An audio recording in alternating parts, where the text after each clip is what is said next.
Perni Nani comments. Sattenapalli పోలీసులు అమాయకులు, అధికార పార్టీ నాయకులు తప్పుడు కేసులు పెట్టమంటే వైసీపీ నాయకుల మీద అధికార పార్టీకి భయపడి SP, D. S. P, C వంటి ఉన్నతాధికారులు సత్తెనపల్లి పోలీసులు వాస్తవానికి మాట్లాడుకుంటే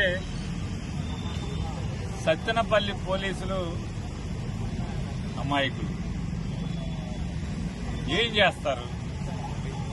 పైనుంచి పాలకులు తప్పుడు కేసులు పెట్టండి, తప్పుడు కేసులు పెడితేనే వైఎస్ఆర్ కాంగ్రెస్ పార్టీ వాళ్ళ మీద తప్పుడు కేసులు పెడితేనే మీరు లా అండ్ ఆర్డర్ కుర్చీలో ఉద్యోగంలో ఉంటారు, లేదంటే కనుక అయితే సస్పెండ్ అవుతారు, లేదంటే లూప్ లైన్ లో ఎక్కడో అక్కడ కనీసం జీతం కూడా రానటువంటి ఉద్యోగంలోకి వెళ్తారు అని చెప్పి బెదిరిస్తే ఎస్పీ ఏం చేస్తారు, డిఎస్పీ ఏం చేస్తాడు, సిఐ ఏం చేస్తాడు? ఇవాళ మా ఇంటికి వచ్చి మా ఆఫీస్కి ఒక కాగితం అంటించారు. ఏమని కాగితం అంటించారు? 11 సెక్షన్లతో, ఒక సెక్షన్, 2 సెక్షన్, 3 సెక్షన్లు కాదు, 11 సెక్షన్లతో సత్తెనపల్లి పోలీస్ స్టేషన్లో నేరం నమోదైంది. ఆ నేరం విచారణలో నీ పాత్ర అంటే పేర్ని నాని పాత్ర బాగా ఉన్నట్టుగా రూఢి అయింది. బాగా లోతైన విచారణ చేస్తే విచారణలో నా పాత్ర ఉన్నట్టుగా రూఢి అయిందంట. అందుకు నన్ను ముద్దాయిగా చేర్చారంట. ఏంటయ్యా నేరం? పోలీసు ఆంక్షల్ని అతిక్రమించి జనాల్ని పోగేశావు.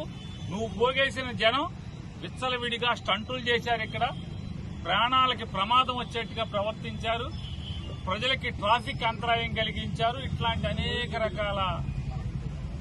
నేనొచ్చిందేమో జగన్మోహన్ రెడ్డి గారికి 3 కార్లు 100 మందికి పర్మిషన్ ఇచ్చారు. తాడేపల్లి జగన్ గారి ఇంటి దగ్గర నుంచి నేను జగన్ గారి కారులో వచ్చాను. ఆ 3 కార్లలో నేను ఉన్నాను కదా.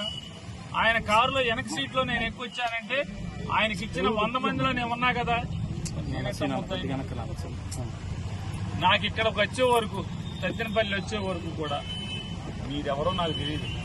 నా తరపున, పార్టీ తరపున, పార్టీ పంపిస్తే నాకు అండగా వచ్చినటువంటి వకీల్ గారు ఇక్కడికి వచ్చే వరకు ఆవిడెవరో నాకు తెలియదు. ఆవిడ పల్నాడు జిల్లా లీగల్ సెల్ అధ్యక్షురాలు, ఆవిడ నాకు తెలియదు. మా నాయకుడు ఉన్నాడు. జగన్ గారితో పాటు వచ్చే వరకు ఇక్కడికి వచ్చాక ఆయన ముఖం ఇక్కడ చూశాను నేను. ఆయన ఎవరో తెలియదు. నేను జనాన్ని పోగేశానంట, నేరం చేశానంట, పోలీసు ఆంక్షల్ని అతిక్రమించానంట. జగన్ గారికి 3 కార్లు పర్మిషన్ ఇస్తే ఆ కారులో నేను వచ్చాను. 100 మంది మించి రాకూడదంటే ఆ 100 మందిలో నేను ఉన్నాను. కానీ నా మీద నేరం పెట్టి ఇక్కడ ముద్దాయిగా నన్ను చేశారు. అంటే లోతైన విచారణలో రూఢి అయింది నా పాత్ర ఉందనంట. నాకు ఇక్కడ నేను ఎవడావటో మాట్లాడాను, ఎవరిని పిలిచాను, నాకు కౌన్సిలర్ కూడా నాకు ఎవరో తెలియదు, ఇక్కడ చైర్మన్ ఎవరో నాకు తెలియదు, వైఎస్ఆర్ పార్టీ వాళ్ళు ఎవరో నాకు తెలియదు, ఆ రెంటపాలు ఎక్కడో తెలియదు. సత్తెనపల్లి, నిజంగా సత్తెనపల్లి నేను నా జీవితంలో మొదటిసారి నేను వచ్చాను. నేను ముద్దాయిగా చేస్తాను.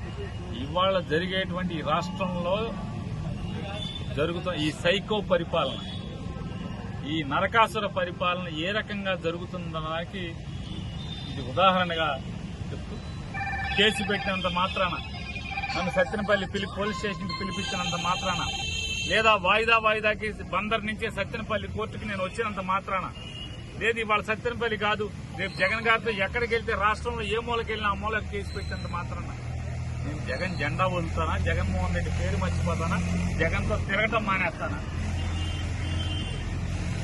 నీ ఇష్టం వచ్చినన్ని కేసులు పెట్టుకోండి మా మీద, వైఎస్ఆర్ కాంగ్రెస్ పార్టీ వాడి మీద, వైఎస్ఆర్ జగన్ జెండా మోసేవాడి మీద. నువ్వు ఎన్ని కేసులు పెట్టినా జగన్ జెండా మోసేవాడు జెండా వదలడు.